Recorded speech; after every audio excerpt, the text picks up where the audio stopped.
and rational. This is Apostle Perry's Corner. All right. Hello, everybody. Here we are again on my second podcast of the time of doing Apostles Corner. Today, I want to pick up where I left off last time as we continue, and I want to finish up on the church amid racial tension. This would be part 2. So today, we want to just jump right on into it. But before I do that, I need to make sure, and I want to make this shameless plug for the church where I preach at the most. We are doing our first reopening service this Sunday, Father's Day, at 9 and 11. We need you to make sure that you are there for 9 and 11. There's only so many seating based upon the criteria from the San Bernardino County and the governor. There's only so many seats that are available. We're taking all the necessary precautions to make sure that you are safe.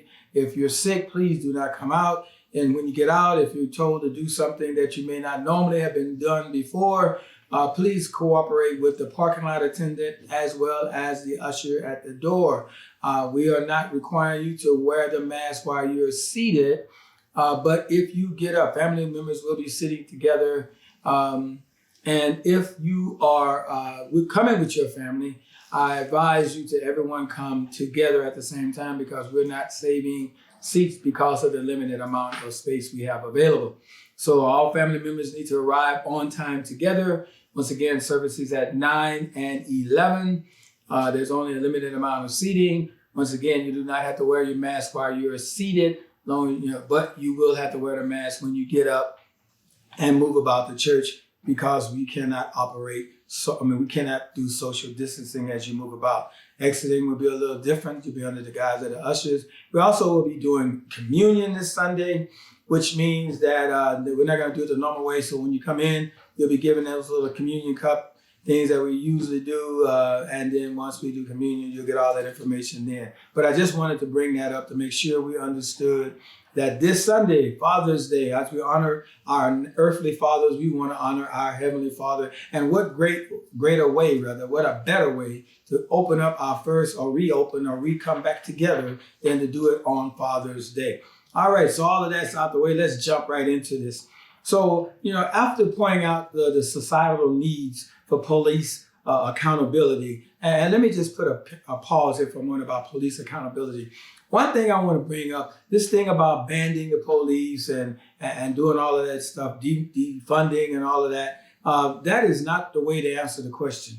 The question and the way to answer the situation is to police the police. In other words, making sure that those who have done things that were not right are held accountable, making sure those who have done wrong are not continually given a badge to protect and serve, to make sure that we are protected by those who understand that they're to serve and protect not a certain race of people, but all people. And until that happens and being held accountable, we will not have what we need in place necessary. You can disband and defunct the police department all you want to. All that does is meaning that people with less means will have less abilities and less protection from people, from the society of police officers that should protect them.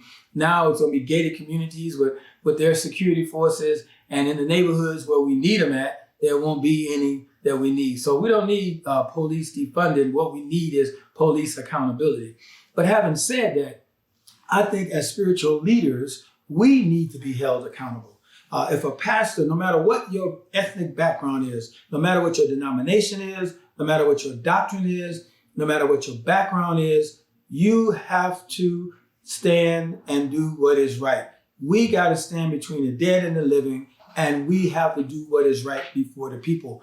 I think it's enough to pray. I think it's enough to ask elegant speeches. But after we have prayed on our bended knees, and after we have given all of our Winston Churchill moment speeches, it is time for us to roll up our sleeves, and pull up ourselves by our bootstraps and go down to the area, the epicenter, the ground zero where the conflict and turmoil is. What we have seen so far is a lot of evangelical pastors have gotten really quiet during this time. It's almost like virtual crickets. All of this time, they have not said anything.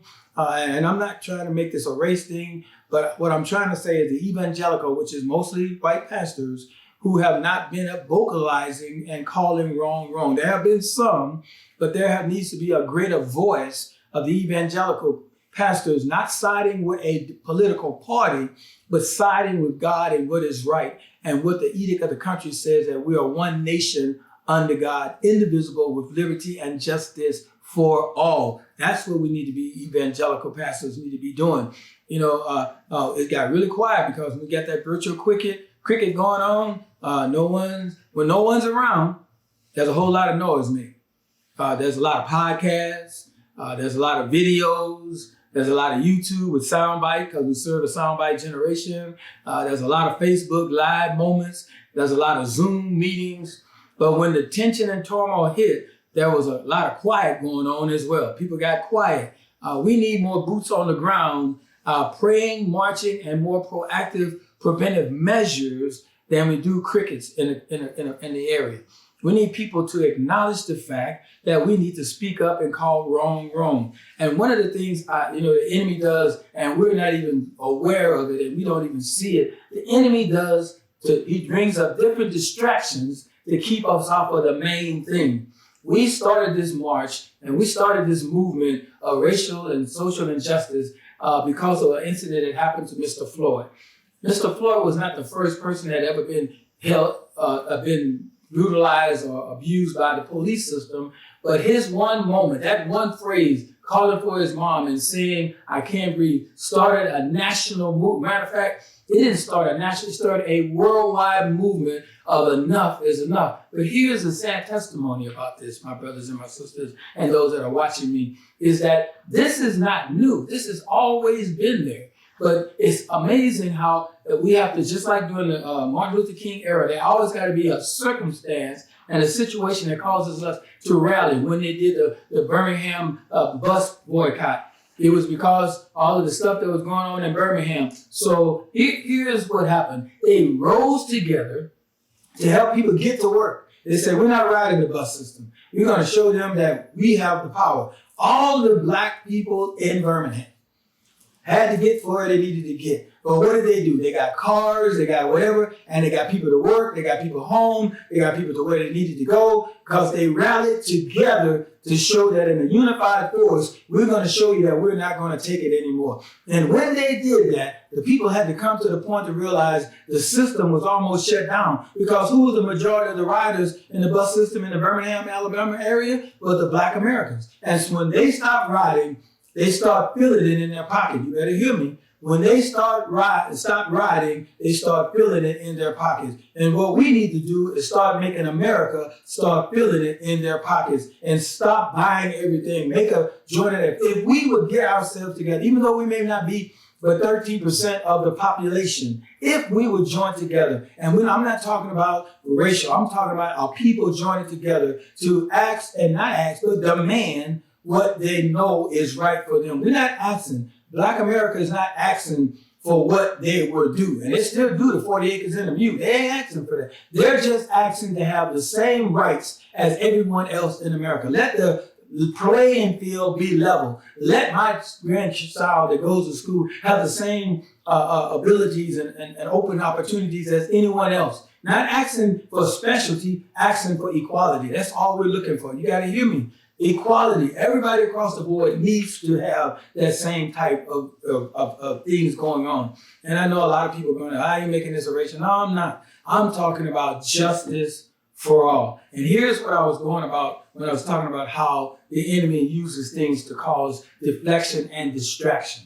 So here we are in the middle of dealing with the racial tension and everything. And then all of a sudden the Supreme Court now rules about the gay and lesbians' right to be not discriminated in their work environment. So now all of a sudden, now everything now swings to how unjust the gay and lesbian community is, and how like a minority and how they're being treated. Let me just go and say this for real, because we're being real, raw, and relevant. Let me just be real for a moment. I've never seen anywhere where I saw a lesbian or gay or transgender or whatever hung from a tree. I never seen anywhere in any society or picture that I've ever seen where a gay or lesbian or bisexual, trans or whatever they call themselves put a knee on their neck till they die. I never seen any of that. So, and besides that, people of all different races cannot be a minority. A minority is who we were talking about. So let's not get stuff confused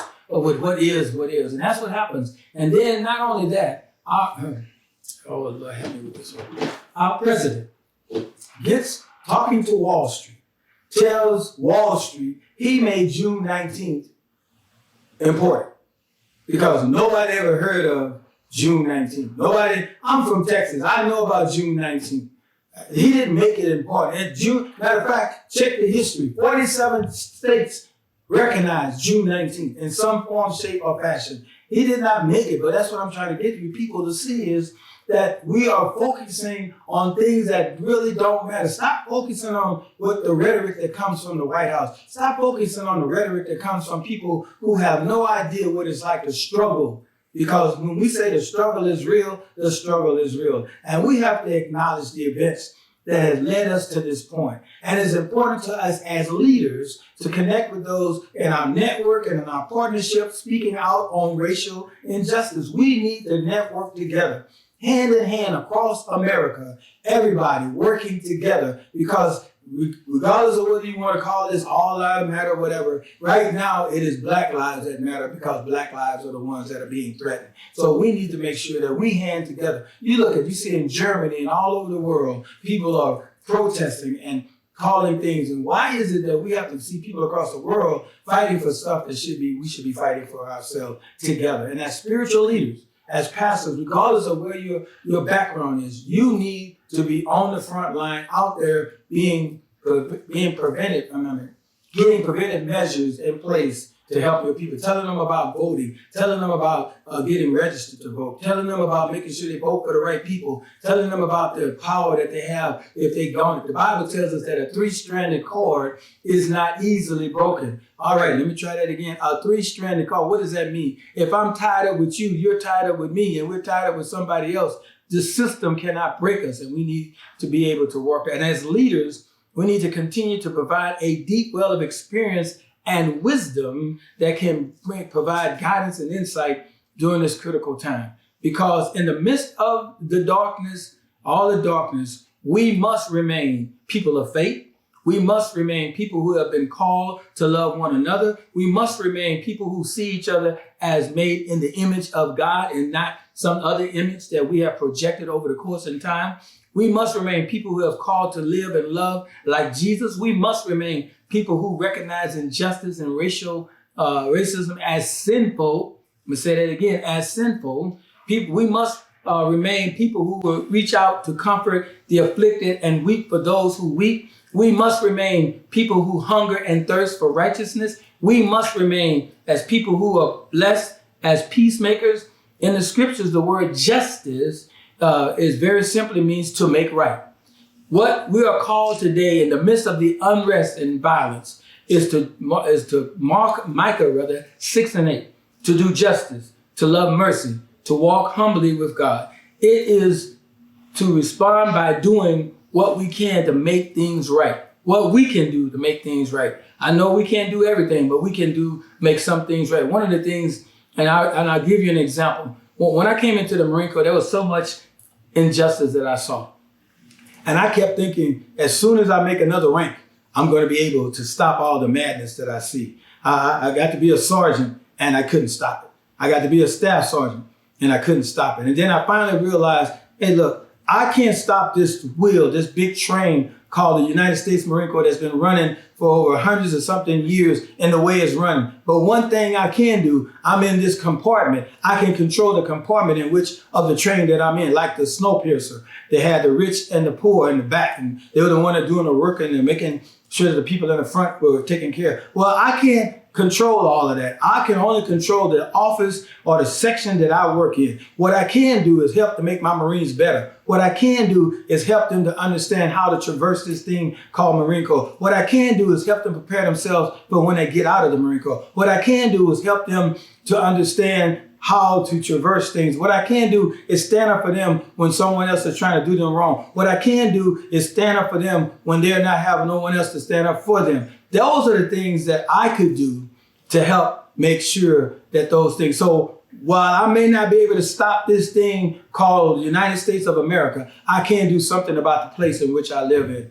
And it is my responsibility to do something to make it right. It is to name what's wrong and unjust and to be content and be not content, brother, to continue to fester and multiply or even exist.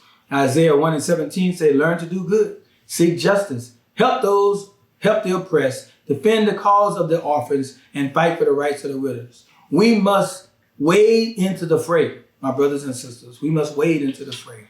We must speak up for those on the margin, those who cannot speak up for themselves, those who have no voice, those who have no advocacy. We must identify what is wrong and work for what is good.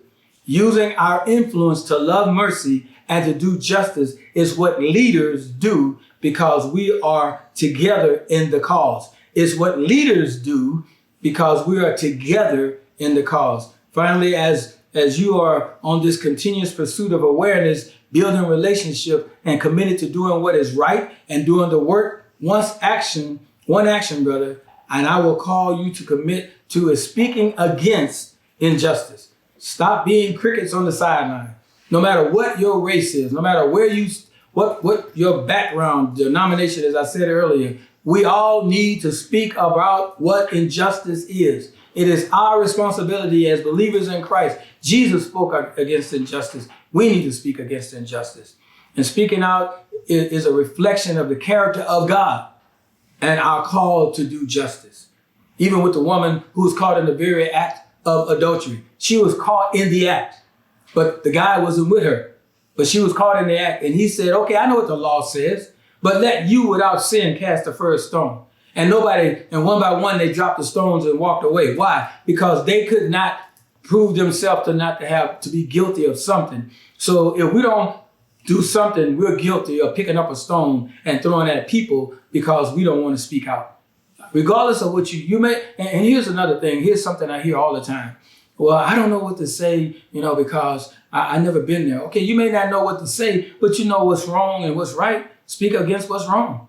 That's all you need to say. What's wrong? That's not right that somebody should be treated like that. That's not right that people should be profiled. That's not right that 5 young teenagers walking down the street have to be pulled over because some white person said that teenagers had a gun. And then when the police officer comes up, he has his gun out pointing at them because a white person said 5 black teenagers had guns. And then people had to surround them to keep from having another incident. Come to find out none of them had a gun. And then they had to make back off. And all because why? Because they were black teenagers.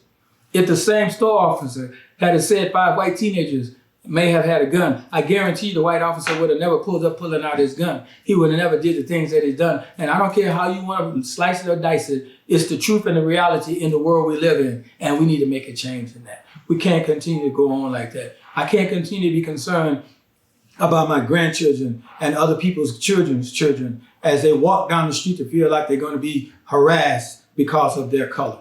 And the scriptures that we want to look at that demonstrates the truth about Jesus, a God of character, is called the justice. Is Proverbs 31:8-9 says, open your mouth for the mute, for the rights of all who are who are destitute. Open your mouth, judge righteously, defend the rights of the poor, needily destitute is what I was trying to say, excuse me. Jeremiah 22:3 says, thus says the Lord, do justice and righteous, and deliver from the hand of the oppressor who have robbed, and do no wrong or violence to the resident evil alien, the fatherless, the widows, nor shed innocent blood in this place. Our God is a just and a righteous God. Therefore, we should take cue from him and justly and righteously speak out against racial injustice. We speak out in our homes, our jobs, and our churches. We speak out through our blogs and social media platforms. We speak out by donating and joining organizations that fight for justice. We speak out with our votes and on the local and state and federal levels. Our biblical responsibility, racial injustice, is the biblical responsibility of the kingdom people of God. It is a matter of life and death. Let us stop perpetuating the trauma that black girls, black boys, mothers, fathers, and co-workers and athletes are more enduring in America. But let us roll down like waters, and righteousness like an ever-flowing stream, according to Amos 5:24. Let us remove the boulders of complacency so that we can experience the continuous flow of justice. Let's do the work. Let's speak up.